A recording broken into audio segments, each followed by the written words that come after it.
I'll take that. What I was going to say was, if you smoke that and do not have the same problem, then I've got 8 more from that box. Okay, and I'll just buy them or it may be that I'm allergic to something in the cigar. That's weird. But I just don't know, because I've never had that happen before. But that particular box has caused that for me. That being said, folks, this may be my last podcast. You never know. I may smoke this thing and not make it through the night. Well, and I hate to say anything bad about Oscar, because they're great cigars. Yeah. I think it's something with me.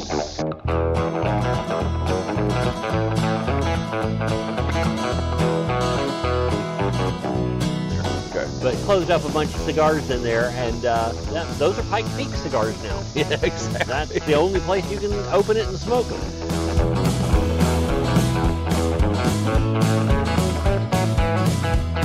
Yeah. So I now have a Titleist edition Cadillac that I have to get repaired.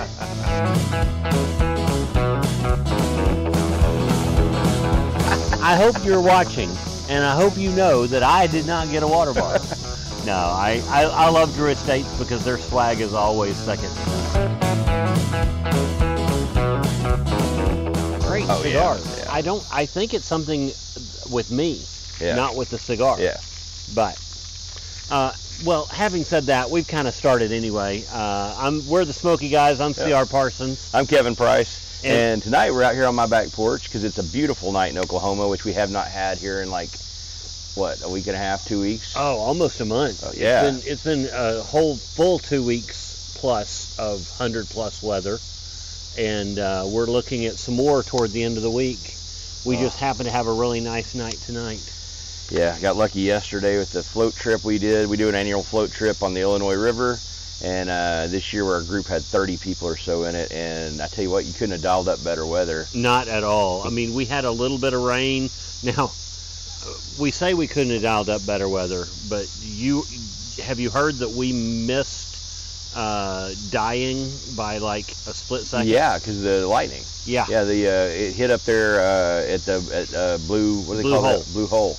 Yeah, it hit, and 4 girls were in the water when it hit. There's a swimming hole up just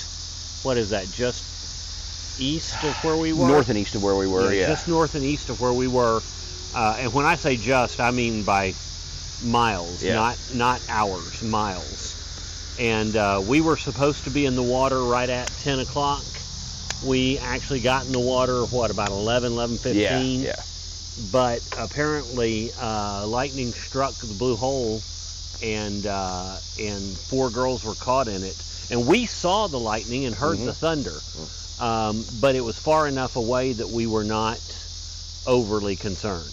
Sure. I know lightning can strike, 3 miles from a storm, but they were watching it, the company that we were floating with.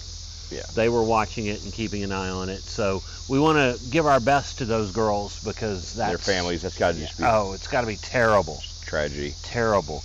But yeah, that was yesterday.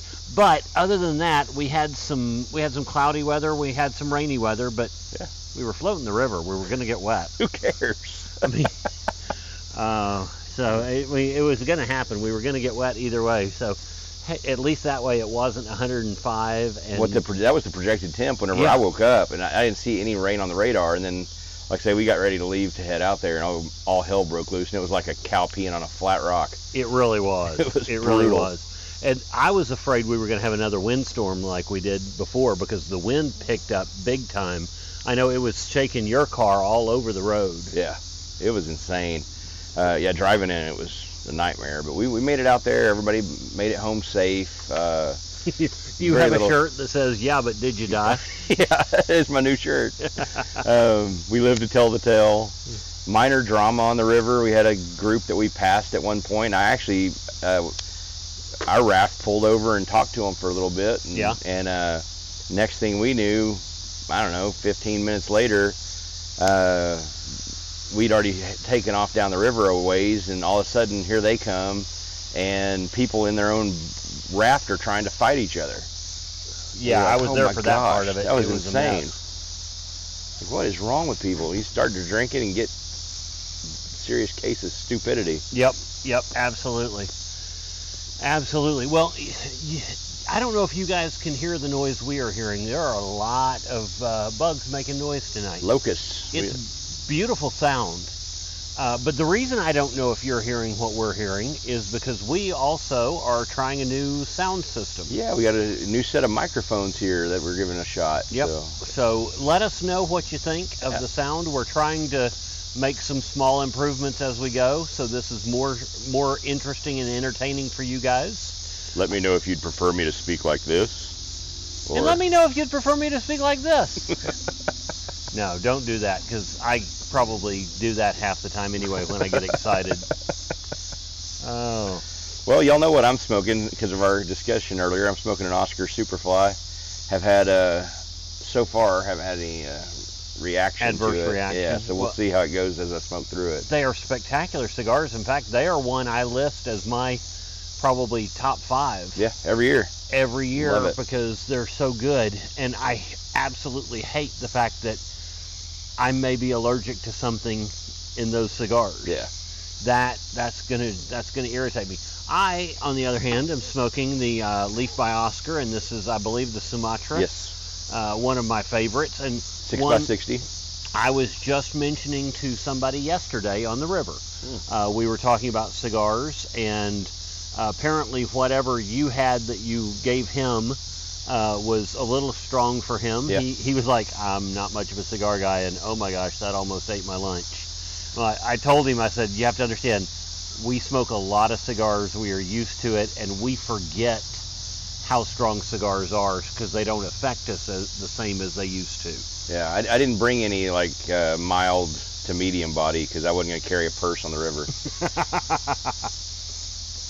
But this was one I suggested to him because it's nice and mild. Right. It's not so mild that you feel like you're puffing empty air. Right. Like some of the really mild ones. But it's mild enough that a beginner can enjoy it and pick up the flavors in it and not be overwhelmed. Huh.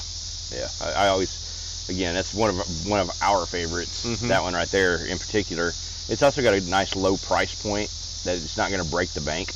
Exactly. But if you want something that's not full-bodied, you want that mild to that medium to medium full. Right. I think that's a good one to hit because again, price point's great, smoke's great. If you like big green gauge, that's a definite winner right there all day long. Absolutely. Oh my goodness. Well, yeah. You know, we're talking about this being the first nice night we've had.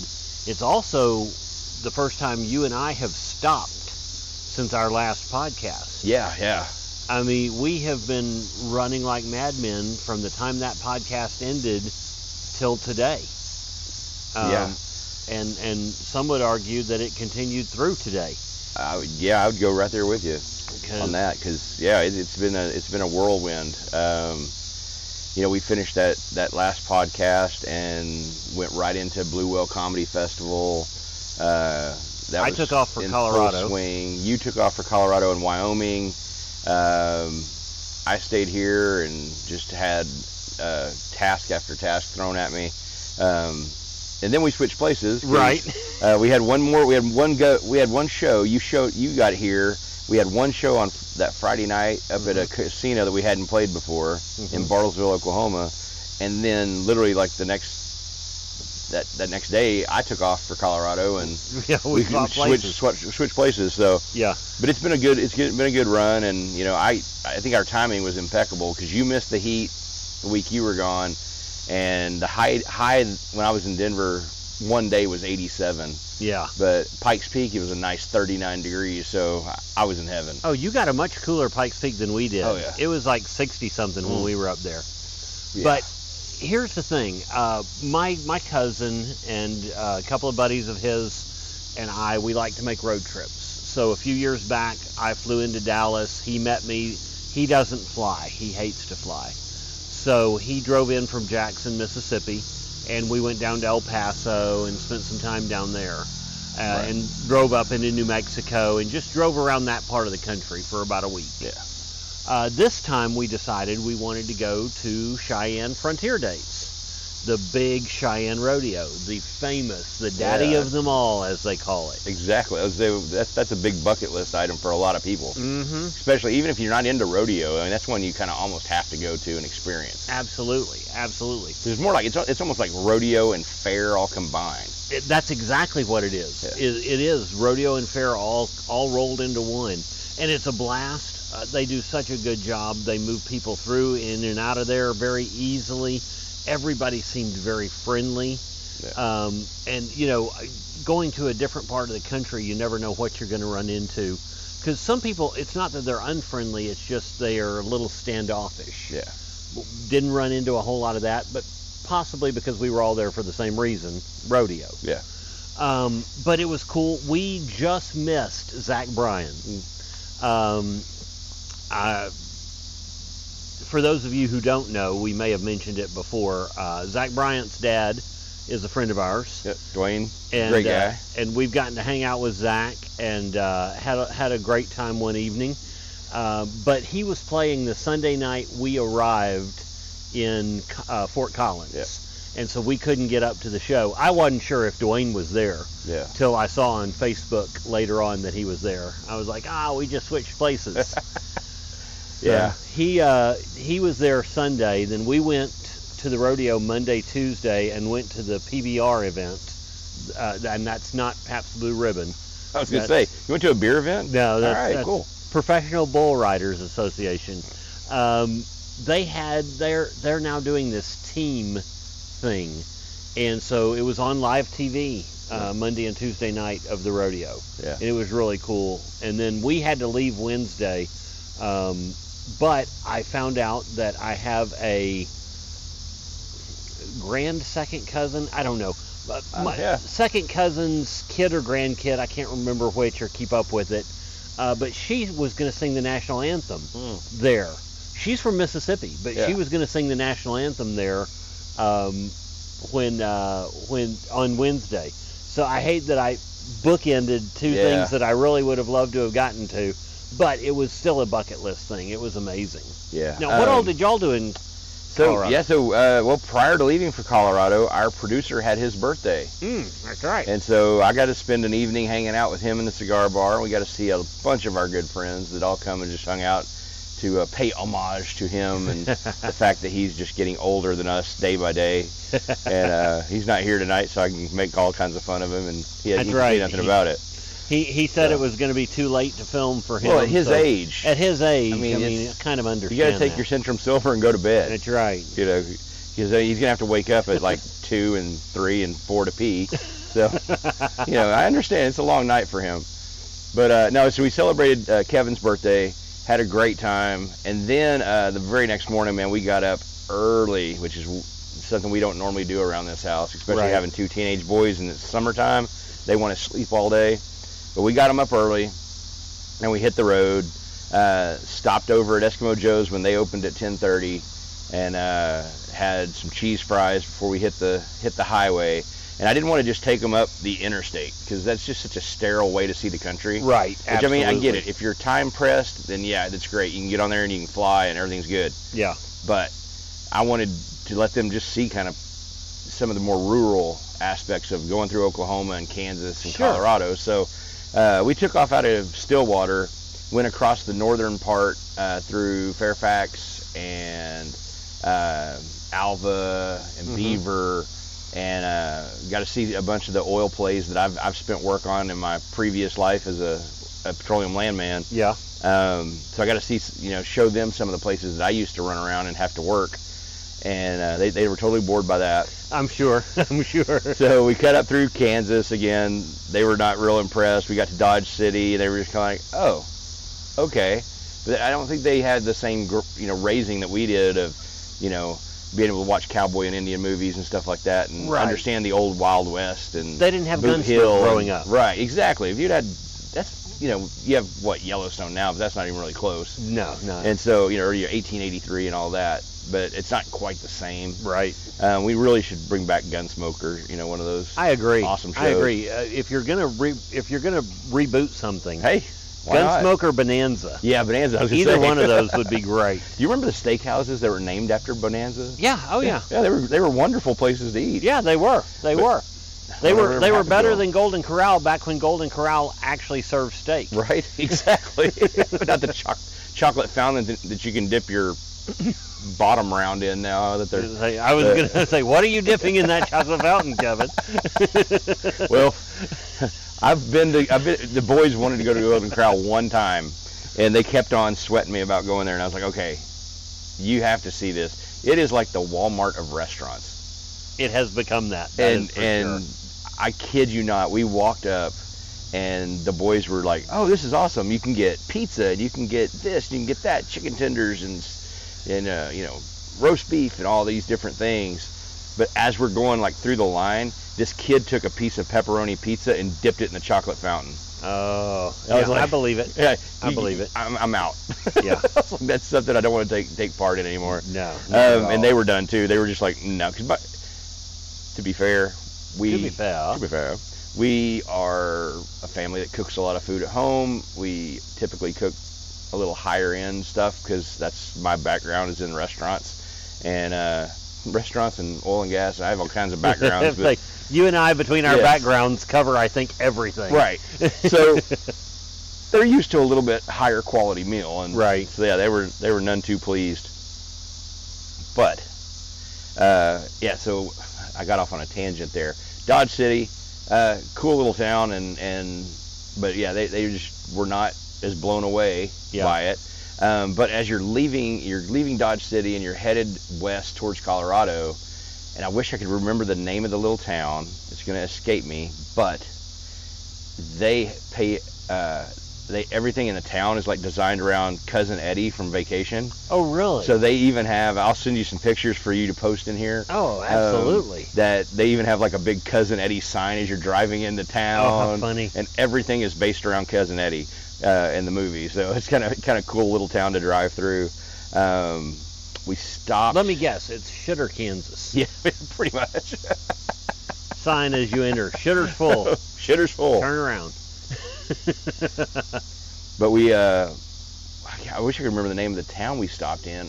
When we got right into Colorado, the boys decided that they were hungry, they wanted to stop, wanted to get out of the car again, so we pulled over at this place, and, I was looking for kind of the best food in town, because I don't like chain restaurants, it's just not my thing, and so we found this taco shop that was like supposed to be the best thing, this town's ever seen. Okay. Stopped at a convenience store. They all raved about it. All right, cool. So we haul over there, and that's the first time I've had Mexican food that literally had no spice or flavor whatsoever.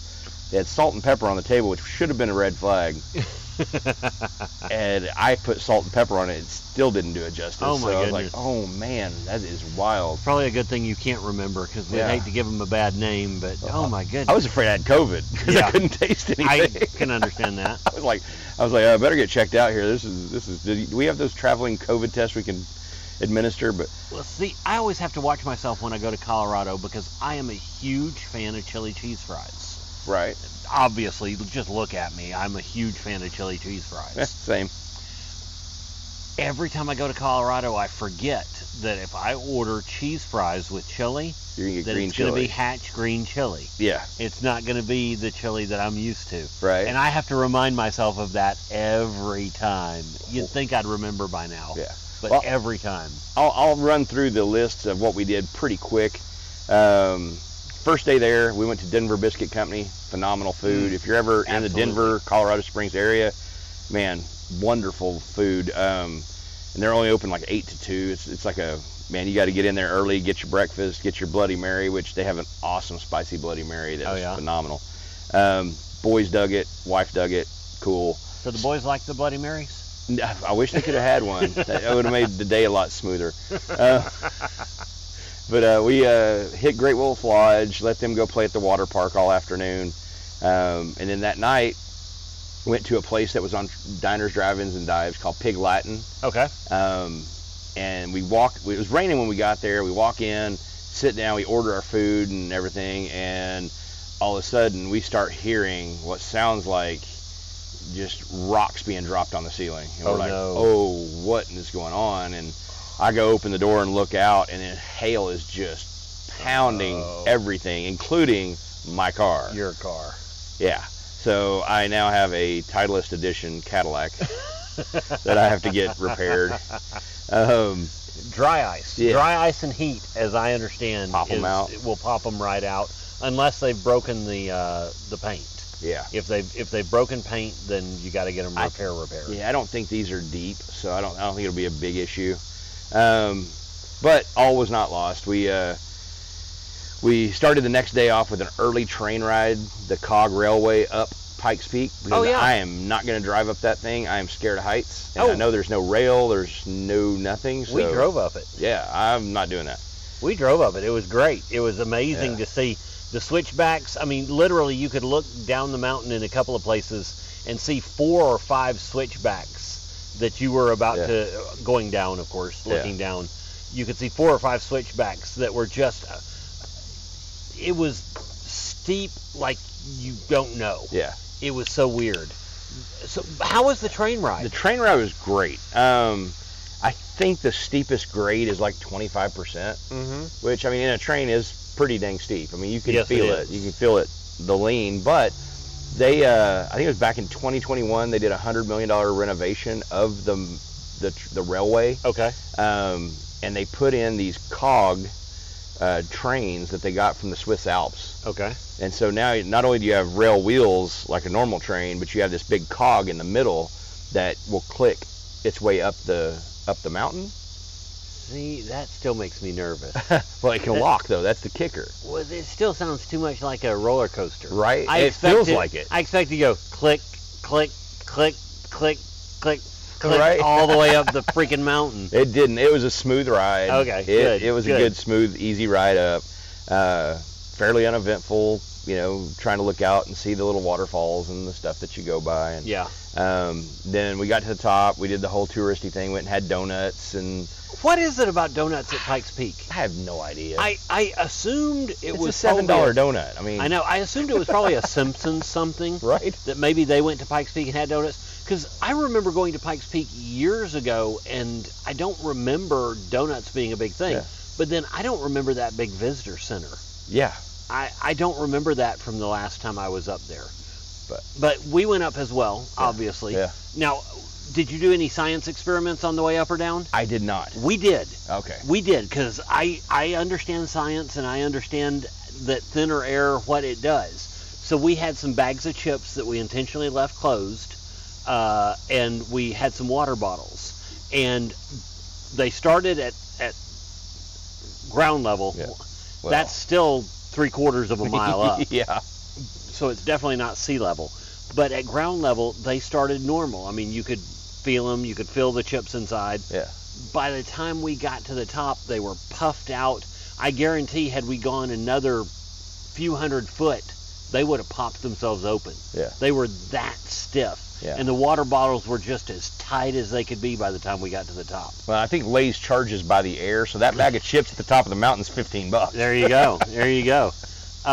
However, I also was an idiot, and I decided, shockingly. Right? Really? Shockingly. When I got to the top of Pikes Peak, I decided I was going to take a picture with the sign, but I'm a cigar guy. I wanted my cigar for my picture. Yeah. So I popped open my humidor, grabbed a cigar, and closed my humidor.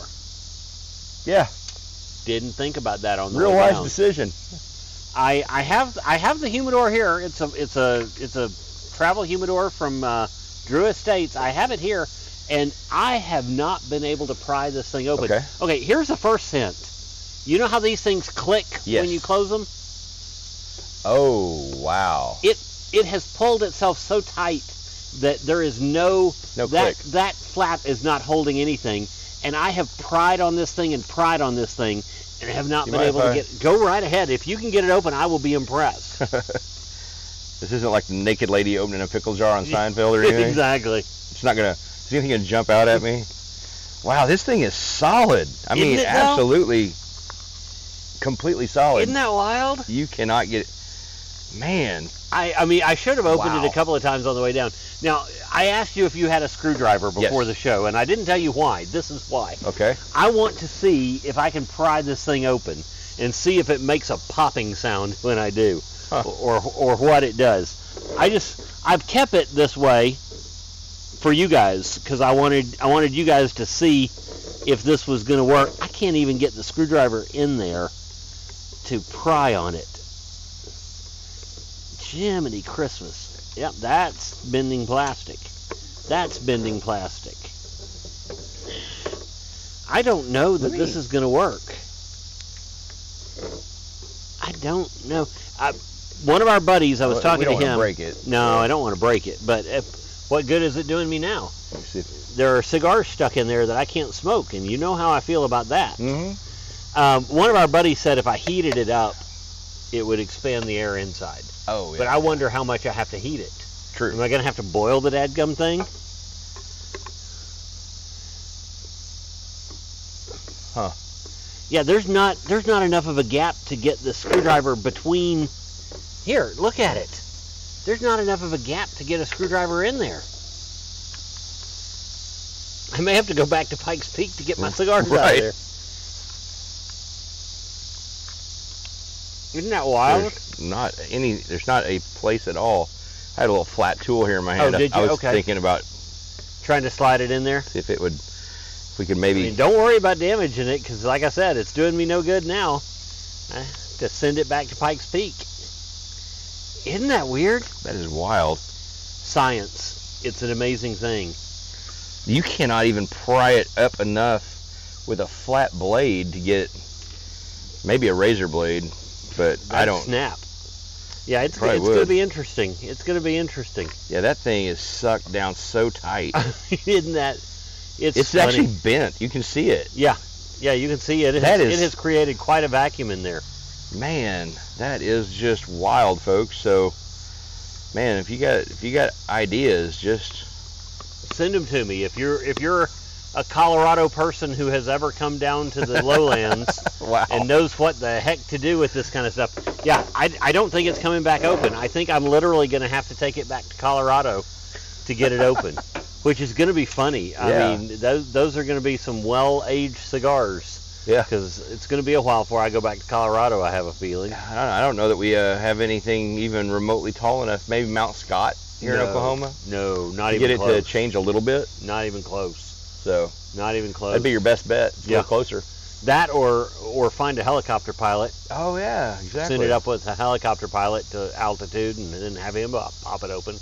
I do know a airplane pilot. Hey, we can make this happen. Our buddy Dan. Yep, that's exactly what I was thinking. Our buddy Dan Conklin. Yeah. I may have to send him up with it. We want to have him on as a guest anyway. Maybe I can just hold on to it till he's a guest and we can film it in the plane. Yeah, we can do that. That'd be great. What a good. Yeah. So I was an idiot and closed up a bunch of cigars. Well, not a bunch. There's probably 4 cigars in there. Okay. But closed up a bunch of cigars in there, and those are Pikes Peak cigars now. Yeah, exactly. And that's the only place you can open it and smoke them. Wow. Isn't that weird? That is crazy. Yeah. Well, it was a fun little experiment there. I thought we might be able to pry it open and hear the pop, but oh my gosh, it is so squeezed down. Yeah. That's just wild. Well, we did our trip. Actually, on the way down, we got to see a black bear, and he was actually more like golden than black. Are you sure it was a black bear and not a brown bear? She says, according to what she was telling me, there are no brown bears. There are brown bears in Colorado. She said this was a black bear because he did have some black, but it was mostly like a golden tan.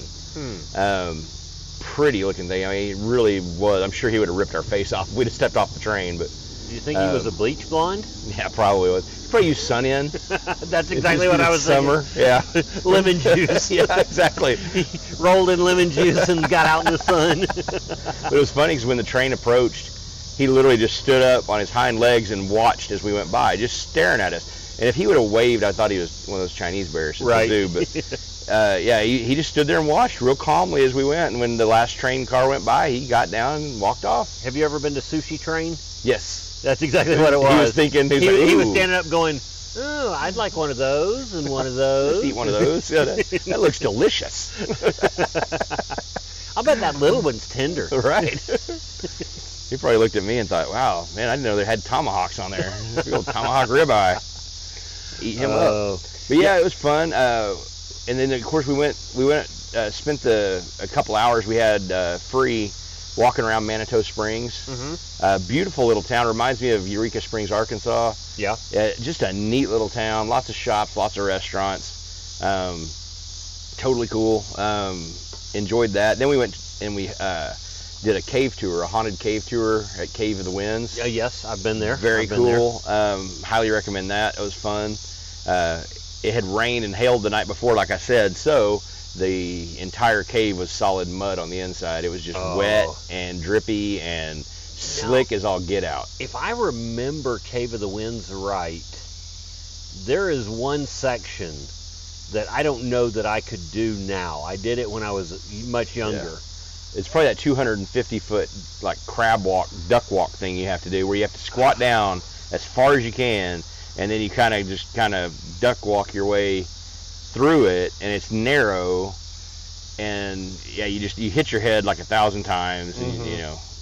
But it was really cool. Again, check it out. It's really neat, and it's got a cool backstory, and it's been around forever. And, yeah, it has. But they do a good job. I was trying to think. After that, we went to Edelweiss, which is an awesome German restaurant in Colorado Springs. Oh, very cool. Very authentic. They have a cool beer garden. Their beers were amazing. The food was awesome, killer. And their desserts, I'm going to tell you, I've been to some 5-star resorts that didn't have desserts this pretty. Oh, really? The guy that does their desserts really does care. He puts everything into making these desserts look nice. And they had handmade pastries and all this cool stuff that you don't see at a lot of places. Very cool. Did that. Then the next day was we attempted to go up to Denver to see our buddy Scott Schaefer, who we also want to have on here as a guest sometime. Yes, absolutely. Absolutely. We couldn't cross paths, but I surprised the boys with a trip to Mile High Stadium. Oh, nice. And when you're on the 4th level, you're actually at a true Mile High. But it's funny because they took us through the whole stadium, and once you got to the visitors' locker room area, you saw all this little planting of seeds to throw the opponent off. Oh, really? So, like, whenever they pull their bus in, when those guys step off the bus, there's a big wall there with, like, the Colorado flag or colors, and then right there in big, bold letters it says, "Welcome to 5,280 feet. Elevation sickness is a real thing." Oh my goodness, they're just screwing with them. Oh yeah, they're just screwing with the opposing team. That's awesome. And then of course you go in their locker room. And the visitors' locker room is not all that fancy. I mean, it's nice. It's NFL quality locker room, but it's obviously put there to make their lives harder and not easier. Right. So you know, the prep room where the physical therapists do all their stuff is very just kind of sparse. Yeah, you have a couple tables. You have a couple of ice tubs, but they're the old school ones that almost look like an above ground pool, and you can only get like maybe one guy in there. Right. They look like a horse trough with a little circulator. Don't they? Oh, it looks like it has a trolling motor in it. Yeah. But they had built this like wooden platform, almost like you would an outdoor above ground pool, around these things. So I'm like, how does a 350-pound lineman crawl up on that and then drop himself in the tub and back out again? No kidding. I was looking at that going, there's just no way. No way. But the beauty of that is, too, after those guys go in and they get all ready to play the game and they're coming back out, right as you exit the visitors' locker room, another huge wall painting that says, "Elevation sickness is real." Oh, my goodness. So they hit them with it as often as they can. Oh, that's just mean. Yeah. That's just mean. It's quite funny, though. That'd be almost like Green Bay putting the temperature in big print every game, because every game there seems to be bitter frozen. Right, and you know, that's the beauty of Mile High is, too. And they play no matter what it is. Oh, and it's one of the few fields that is natural grass. They have no turf. It's all natural grass. Really? It's all natural, and it is not domed. It's a flat field. Okay. So players love it because a domed field, obviously, it actually makes it wider. Yeah. Because like a quarterback throwing has to throw more distance from sideline to sideline on a domed field than he would on a flat one. That makes sense. So it's more of a racetrack. I mean, they can get out there and those guys can get after it. We got to go down on the field and run around. Oh, did you? They still had the flooring down from I think it was some little concert, some gal, Taylor, something. Oh, Swift? Something, I don't know. I don't even keep up with that. But anyway, they had some concert there. And probably didn't sell out. Probably not.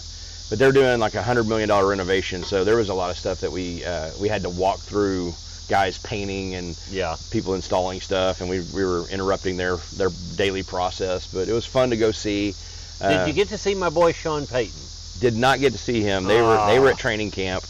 I think it was Inglewood or somewhere where they actually trained. But yeah, there was nobody there that day, unfortunately. Was hoping we'd get to see Coach Payton or some of the OU guys. It would have been cool to run into somebody, but See, you'd actually know somebody if you ran into them. Chances are. I don't know athletes. In fact, even musicians, unless it's somebody I know well, I'll walk right up to them and not know who they are. But perfect example of that was one time at Ole Miss when I may have mentioned this before on the podcast, but before the Egg Bowl, the Ole Miss Mississippi State game, I'm sitting at the cigar shop there in Oxford, and this huge mountain of a man walks in, and we're having cigars. He's got whiskey he's sharing with us. We're chit-chatting. Through the conversation, I figure out he's one of the coaches at Ole Miss or one of the coach's assistants, works with the offensive line, this, that, and the other. Find out he played at OU. Got his first name was Phil, didn't get his last name. So I called you, and I'm like, hey, this is the dude I just had cigars with. And you're like... Yeah, it's Phil Loadholt. Yeah. I knew exactly who it was. I mean, even without seeing him, he knew who I was talking about. I still didn't know who he was. Nice guy, great guy. I hated we lost him to OU when we lost our assistant coach, but... Yeah, Lebby brought him along, so which is great for us. Look forward to this season too. It should be interesting with all the actual getting our players in there this time. And next season's going to be even more fun. It will be when we all get to play each other. When we come to the SEC, go party in the Grove and play OU. Yeah, that is going to be awesome. You are going to learn the meaning of we may not win the game, but we'll always win the party. Because if you have not been to the Grove at Ole Miss for tailgating, it is an experience like no other, and I'm not the only one who says that. Yeah. Read up on it. You will see everybody talks about how they've heard about it and heard stories, and they thought they were overblown, and then they show up, and they're like, oh, my God, it's real. Yeah. But the only thing I have to ask then as an opposing team that's going to be coming in there is how our opposing fans treat it. Because that's a kicker, because I've been to a lot of away games, and I tell you what, some schools are great, and I'm always happy to go to those. Yeah. And I'm happy to spend money in their town and have a great time. When we used to play Nebraska all the time, man, Lincoln was one of my favorite cities. The people up there are awesome. Yeah. You're buying each other beers, you're sharing cigars, you're doing all this and just having a great time. And then at the game's one thing, but none of us are actually playing, so you know what it is. And again, treated great there, so I hope it's the same type of experience. As long as you're not LSU coming into Ole Miss, you'll be fine. We party with everybody but LSU. Yeah. My wife, the first game she ever went to at Ole Miss, it was our home opener against Memphis back in the day. Yeah. And we were out partying on the Grove, enjoying the day, and my wife leans over to me and she goes, I thought we were playing Memphis. I was like, we are. Why? She goes, because half the tents around here say LSU sucks. I'm like, well, that's because they do. Yeah.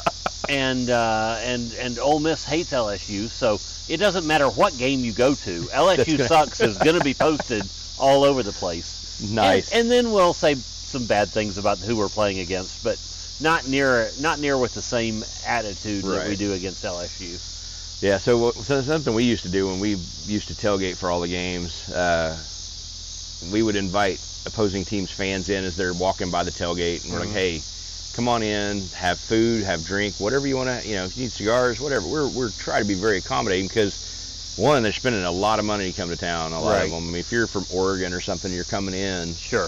Of course, then we had our little way of kind of spinning that just a little bit, too. Oh, yeah. We always themed our menu off of what their mascot was. So if Oregon was coming in, we'd have duck.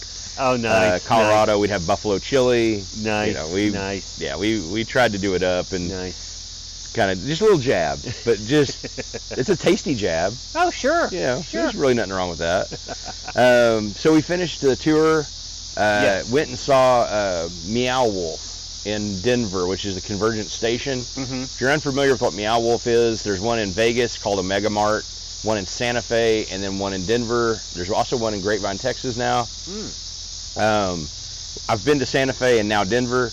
It's a cool art installation, but it's like a maze, and it's set up like, I don't know how to best describe it, but yeah, you just go through and everything is interactive. And nothing is what it seems to be. Right, exactly. So you may see, like the one in Denver, the first room that you kind of walk into, there's a row of dryers, like clothes dryers, and so as you push them, different stuff happens inside each different one.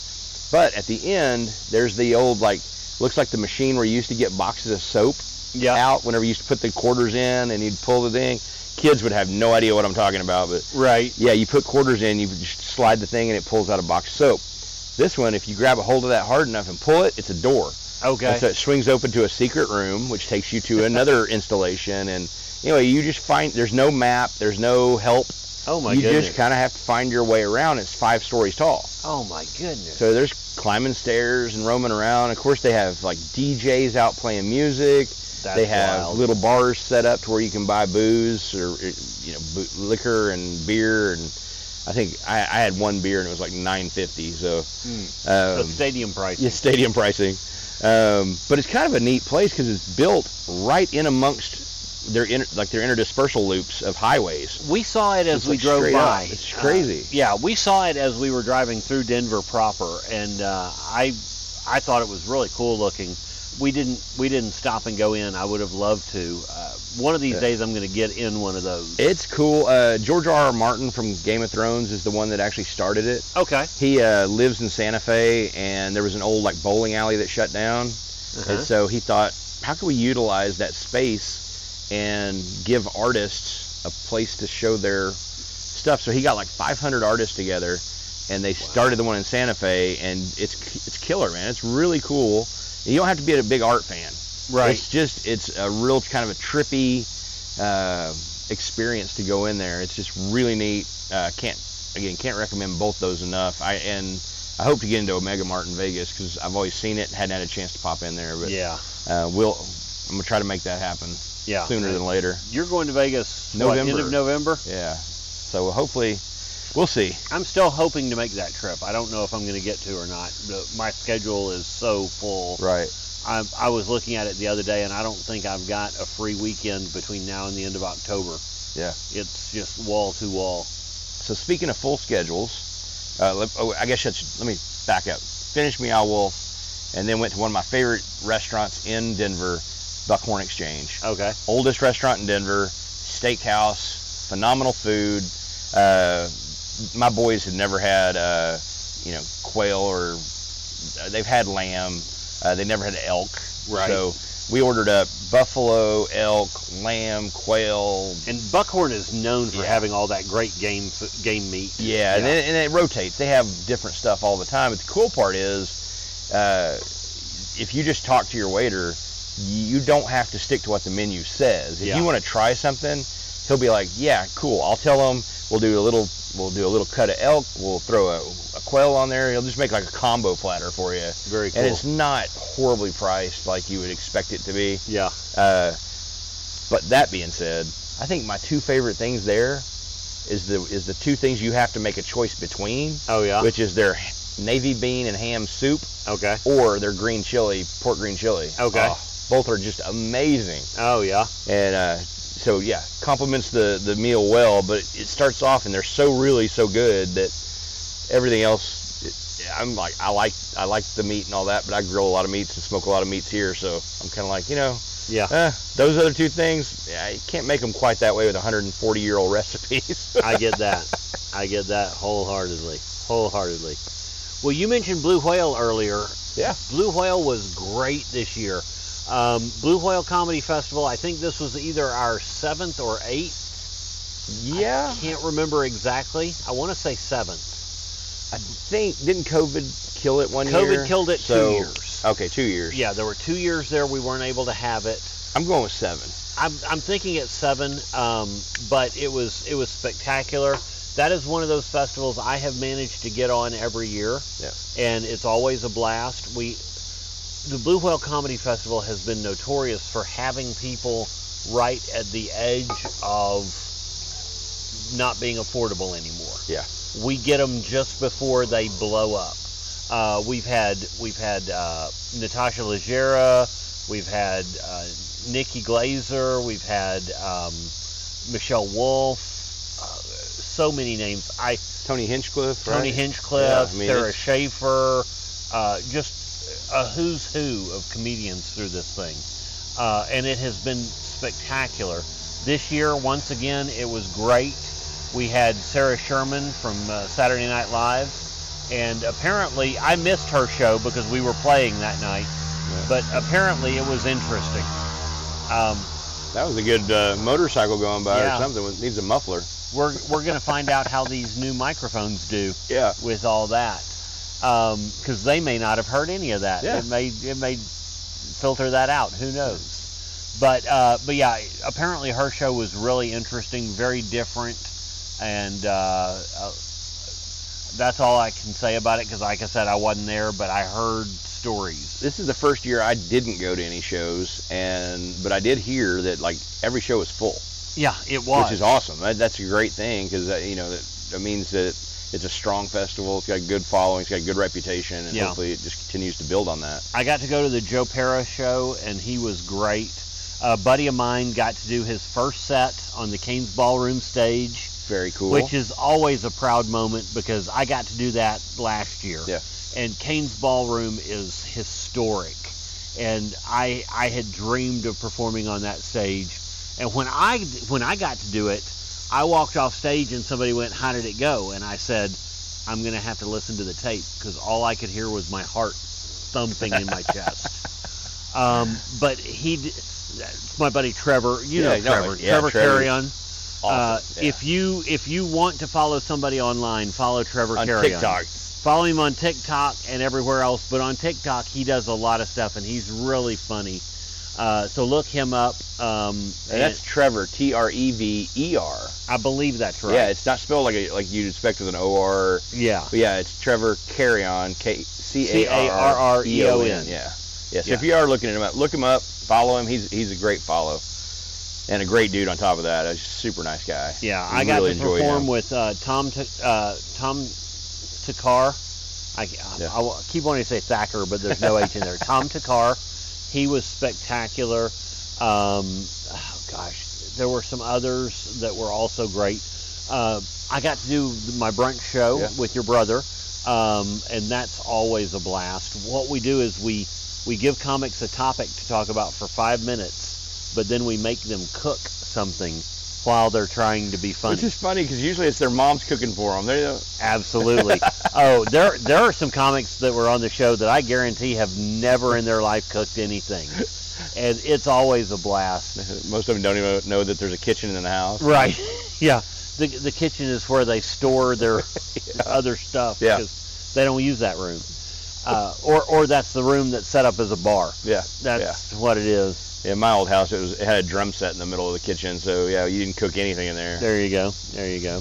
But yeah, that was a great weekend, and just a spectacular festival. If you're ever in the Tulsa area and get a chance to go to it, go see it. I got to perform at the Lowdown with Rita Brent. Rita was hysterical. I've mentioned before that I'm from Mississippi, and I talk about that in my set. Well, Rita comes in the green room, and we're talking, and I find out that she's from Jackson, Mississippi. So we start chit-chatting about Mississippi, and then I ask her, because I always want to verify if I'm going up before somebody that I'm not going to do material that steps on their material. Yeah. And so I said, "Hey, do you do Mississippi stuff in your set? Because if so, I'll avoid mine so that I don't step on anything." And she goes, "Oh, baby, I bet our material's very different." And she was right. Yeah. She talked glowingly about Mississippi, and I talk crap about Mississippi. I love Mississippi, but it's more fun to talk crap about. Yeah. You got to. But yeah, that was that. Like I say, we had a good run of a couple weeks there with a lot of stuff going on, and then of course I don't know when this will make it out, but this upcoming weekend, August 12th, we've got a big music festival over in Wagner, Oklahoma that our band's going to be a part of called MoonFest. It's the third one. Yep. We've been on all of them, except, there was actually a COVID year. Yeah, there was a COVID year. They still had it. I had COVID, so we couldn't play. Mm-hmm. So, we would have been on it, all of them. I think technically we still I think we were calling that one either 1.5 maybe. Yeah, I think we called that one 1.5 because it didn't officially happen. Yeah. Because it couldn't officially happen. So maybe we still get to keep our record streak alive. Maybe so. We'll call it. Yeah, well, we've done a MoonFest Christmas show. We've done a lot of things for Fred and Teresa Moon. Awesome folks out there at Moon's Alley on Main now. It's a bowling alley in Wagner. That's right. So go check that out if you're ever in the area and need some good entertainment. It's a lot of fun. And I'm hoping this will come out probably about Wednesday of this week. Okay. So that it will be out prior to MoonFest. Awesome. So we're looking forward to that show. I mean, that's going to be a lot of fun. And then after that, we've got, I'm just trying to put all these dates together because we got a lot of private gigs, a lot of, I've got a couple solo things coming up. Like I'll always be at Shangri-La the first Friday of September. Right. Skipping October. Then I'm at Crop Happy's on the 22nd of September. 23rd of September, our band's at Blackbird on Pearl here in Tulsa. And then it's going to be on us before we know it, but Oktoberfest. That's right. You and I are going to be busy for a solid week with that thing. Oh, at least. At least a solid week. And if I remember correctly, you just booked something for us the Sunday of that week. So, yes. So that's going to be another hell week where we're just wall to wall, day in and day out. Yeah, so the 15th of October, we're going to be on Tom Skinner's Skyline Fest, or Skinner Fest as they call it, paying homage to one of our favorite songwriters that was here in Tulsa named Tom Skinner. A lot of good bands, a lot of great songwriters will be there. It's an all-day festival on that Sunday, taking place at the Mercury Lounge at 18th and Boston and at the Shrine across the street. So there will be music all over. You can just walk back and forth across the street to the two venues. Yep. It's one price to get in, and it is so much fun. And this will be our first year to be on it. Right. And we play a Tom Skinner song every show we do. Every show. I've got a picture of Tom Skinner on my upright bass. Heck yeah, you do. I've got a sticker of him right there on the bass. So I'm excited to see that lineup come out and see who we're on there with. And, absolutely. Just really looking forward, because we're going to be like the 1:30 to 2:15-ish slot over at the Mercury Lounge. Yep. It'll be a whole lot of fun. Like I say, building up to Oktoberfest, and we've got, if anybody wants to take part, if you're watching this and you live close, or just want to come in and visit Oktoberfest, it's awesome. He and I run a group of MCs, and we also have a group of tent hosts, so we're always looking for volunteers to help out with that. You can always contact us through all of our contacts on here. If you do want to take part, we'd love to meet up with some of y'all and absolutely have you help us out. It'd be fun. Have you had any interesting smokes lately? Been to any events? Yeah, probably my favorite one recently was Drew Estate. Drew Estate was a good event. That was a great event. Ryan Rayford came to town, and man, they brought out all the limited sticks. Yes, they did. It was awesome. All the, there was a bunch of the H99s. We got the the H99 6x60, which is an event-only cigar, so you can't just go to a shop and buy it. Right. I think I ended up with 3 of those. Did you? And it's a wonderful smoke. I've had one out of the 3. It's great. They had the Year of the Rat, which is, I picked up a Year of the Rat, which awesome. Is supposed to be spectacular. I don't know when I'll smoke it. It's a specialty. And they had the Ferrel Flying Pig. Yes. Again, super smoke. And great swag. I didn't bring anything out here except this cool water bottle I've been drinking out of. And it was part of the backpack that you get if you bought... I didn't get a water bottle. You didn't get a water bottle? I didn't get a water bottle. Okay, so we're going to have to talk to... I need to talk to the guy at the shop. I think I got screwed on swag. Because, not intentionally by any stretch. But the problem is... Kevin and I, anytime we go to an event, we have a tendency to buy a lot of cigars. Yes. And if they're swag, the more you buy, the more swag you get. And so I think there were 2 or 3 of us, because it was you and I think there was another guy who was buying a bunch. And we were getting all the swag. And when we first got all the swag, I got my backpack, but there was a portable humidor carrying case that you could hold a lighter and a cutter, and it had a flask and all of that that went along with the backpack. Apparently there was a water bottle that I didn't know anything about, but I did not get the little humidor. I just got the backpack, and I was like, oh, this is a cool backpack. Yeah. Nice. It's a great backpack. And then I saw he had the little box, and I'm like, where'd you get that? And he goes, well, that was part of our swag. So we had to call up and go, hey, you missed some swag. Well, apparently there's some more missed swag. There's another piece. He may be watching this. You never know. I hope he is. I hope you're watching, and I hope you know that I did not get a water bottle. No, I love Drew Estates because their swag is always second to none. It is. They do put it on a great event. There was a cool whiskey too that was tied into the event called Castle and Key. Mm-hmm. And you got to try the 3 different ones. You got to try a let's see, the one was a wheated bourbon, the other one was a small batch bourbon, and then you had a rye. Yeah. And the wheated was better than I expected. Wheated bourbons always seem a little heavy to me. Yeah. And that's weird coming from a guy who likes stout beers. But wheated bourbons always seem a little heavy compared to other lighter mash bills. Yeah. But that one was really good. Yeah, it was solid. My least favorite of the 3, but because I thought the small batch bourbon was just a great utility hitter bourbon.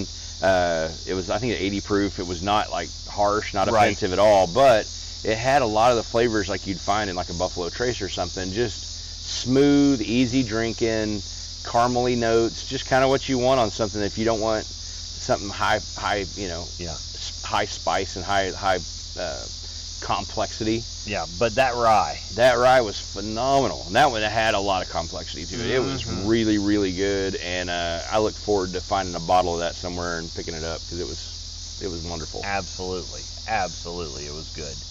Absolutely, it was good.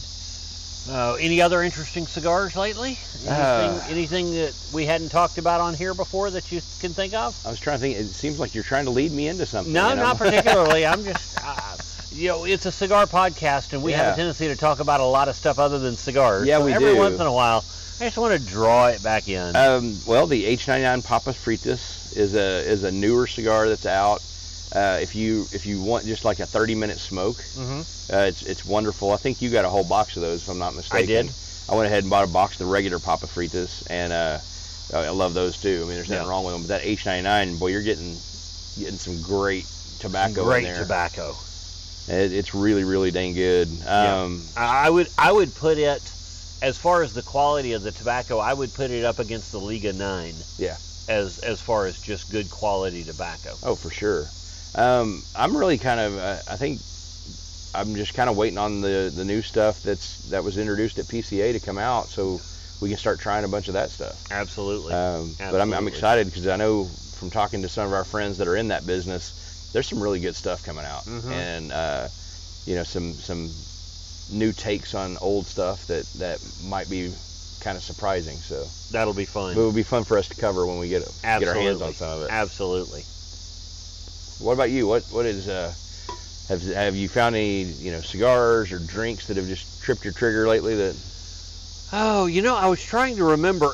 Oddly enough, when we were on the float trip, I tried some alcohols that I don't normally do because I was expecting a 105-degree day. Yeah. And so I was afraid that our typical beers and the heavier beers that I like might be a little weighty. Yeah. So I tried some of these newer things like the Twisted Teas and the Simply Lemonades that are hard lemonade and hard teas. They were really good. In fact, they were so good they were almost scary. Yeah. Because I couldn't tell they had alcohol in them. So I could easily see myself downing several of those without thinking about it.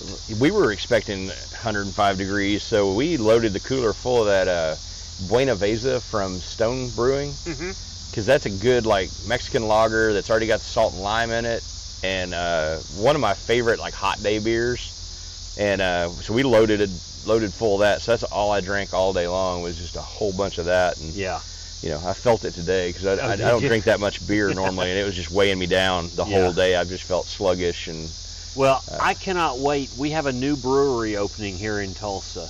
One of our cigar buddies. Yeah, I don't know if we've mentioned it on the podcast before, but one of our buddies is opening a brand new brewery called No, because that'd be Anus Tart. Yeah, that would be Anus Tart. That would be weird. It's a new something. Yeah. But he's a great guy. At my Smokes and Jokes, which I think we've mentioned on here before, at Smokes and Jokes, he brought out some samplers. Dude, I wish I had some of his beers for the lake or for the river. For the river, that's because they were so light and crisp, and they had good flavor, but they were very crisp and very summery. Yeah, they're super approachable. Nothing, you know, and we were talking about that because we do the darker beers, and I was like, man, I can't wait to try. If y'all can do these right, transitioning into the winter beers. He had a dark lager that was great. Delicious. Yeah, it was wonderful. So I wished I could have gotten some of those for the river, but next year that will be my river beer. Yeah, for sure. Next year that will definitely be my river beer. But yeah, man, and I'm excited. We got a lot of exciting stuff coming up. Calendars are full, so we're happy with that. Hope all you guys are having a great summer, and as it's winding down and getting ready to turn into fall, and we're all excited for football and to get all that going. We've already had the first NFL game, if you want to call it that, the Hall of Fame game. Yeah. I don't think any of the starters played, but whatever. But I did see that, we've got here coming up this month, we've got the NFL preseason kicking off, and say our boy Sean Payton, he announced today that he's not holding anybody back in preseason. So if he decides to put Russell Wilson in, starting quarterback, maybe playing some preseason. Oh my goodness, which will be interesting. It's going to be wild. it's a culture change up there. Yes, it is. So yes, it is. And I like him. I think he's a good coach, and I've never been a Broncos fan, but you never know. This guy, he's up there, he's doing big things. I was a quasi Broncos fan for a minute because Peyton went and played there. Yeah. And anybody with Manning on their back of their jersey, I have to root for. It's in the Ole Miss alumni rule book. Yeah. That if it says Manning, you have to root for them. Yeah. That's one of the reasons I love Manning Wolf's books. Right. Because of course, Manning's Manning. right there in the name. Well, I tell you, I learned something really cool that he did whenever he went to Denver. The number 18 had been retired because their first quarterback that they ever had in the history of the Broncos was number 18. So they had already retired that number. Well, when he went there, he called the guy up and said, hey, I'm coming to play for the Broncos, and I want to ask your permission. Right. I've always wore 18. Can I wear that number? Yeah. And of course he told him yes. He's like, yeah, we want you to wear the number. Very cool. Well, one of the things that he did whenever he retired, they wanted to add his name up there with 18 on the banner showing the retired number. Right. And he said, it's fine that you put my name on there, but it needs to be in small letters at the bottom. Leave his name in big letters. He was the first. He's the one that did it. Minor mention is all that should be done if you want to do it. That sounds so Peyton-like. Class act, right? Absolutely class. And we didn't get to go into his suite, but we got to see his suite. Very cool. And those suites are like $400,000 a season, and you have to commit to, I think it's 3 seasons to get them. Wow. And there's like a 13-year waiting list, I think, right now. That doesn't surprise me. They've got a waiting list just for season tickets. It's like, they say it's like 87 years or something. Wow. Just to get a possibility of getting just to get on the list. But you have to commit to like 3 or 5 seasons if you get them, and you have to buy 2. So yeah, it's a big investment to do that. No kidding. And we did get to go in the Champions suite also, which is nice. for retired players only. Right. Which is really, really cool. We got to go into another suite that was like $13,000 a season, and it's very limited, but you get your own parking space and all that stuff. But I was like, man, but again, it's a commitment. Sure. It ends up being like $100,000 commitment, I think, just to get that. And there's like 12 or 15 year waiting list, I think, on those too. So yeah, it's insane.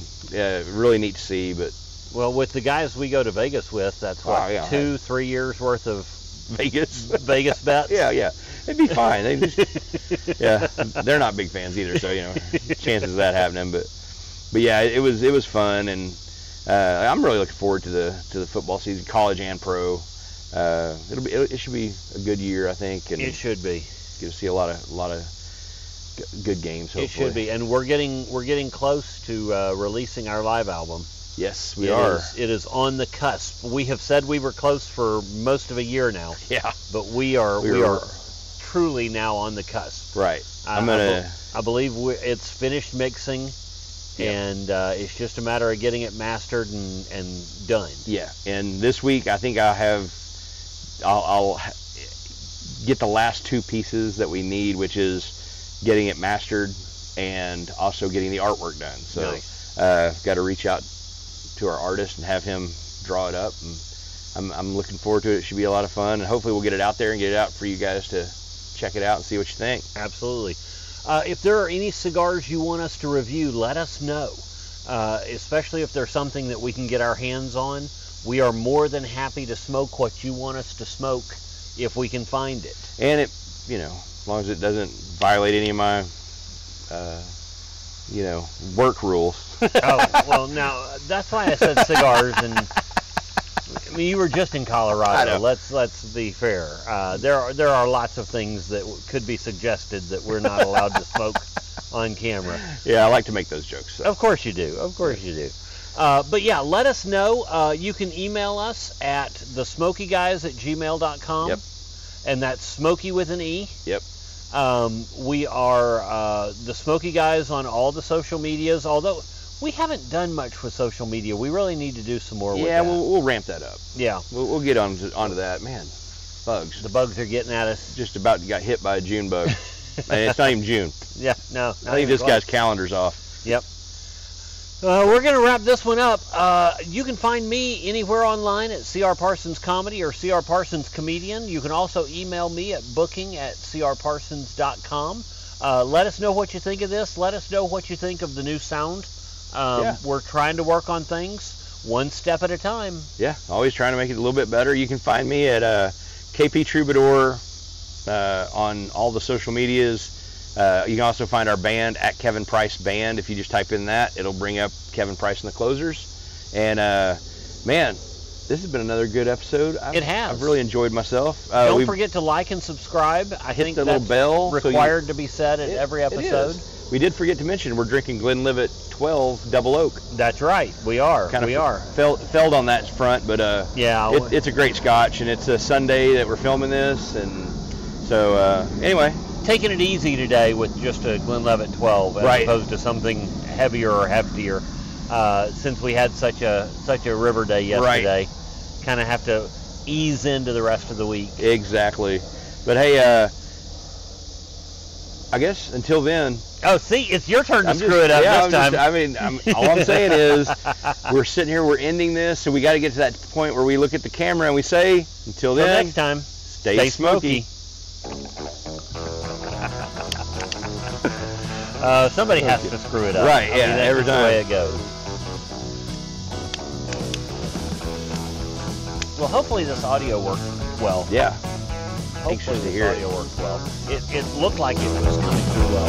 Yeah.